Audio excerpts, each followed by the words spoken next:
Syndicate യോഗത്തിൽ രജിസ്ട്രാറുടെ suspension റദ്ദാക്കി പ്രമേയം പാസാക്കിയെന്ന് ഇടതംഗം ജി മുരളീധരൻ. യോഗത്തിൽ സസ്പെൻഷൻ നടപടി VC റിപ്പോർട്ട് ചെയ്തു. സസ്പെൻഷൻ പിൻവലിക്കുന്ന വിഷയം ഉന്നയിച്ചപ്പോൾ VCയും 2 അംഗങ്ങളും ഇറങ്ങിപ്പോയെന്നും ജി മുരളീധരൻ പറഞ്ഞു. വൈസ് ചാൻസലർക്ക് പ്രത്യേകം അധികാരം അനുവദിക്കുന്ന ആക്ടിലെ 1030 എന്ന് പറയുന്ന വകുപ്പ് എടുത്തുപയോഗിച്ചുകൊണ്ടാണ് രജിസ്ട്രാറെ നടപടി എടുത്തിരിക്കുന്നത്.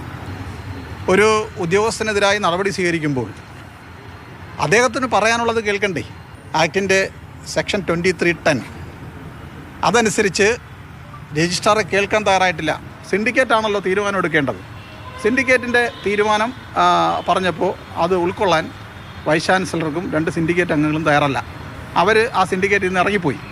VCയുടെയോ PBCയുടെ ആബ്സെൻസിൽ ആ സിൻഡിക്കേറ്റ് യോഗത്തിൽ പങ്കെടുക്കുന്ന 1 മെമ്പർ ചെയർ ചെയ്യാം.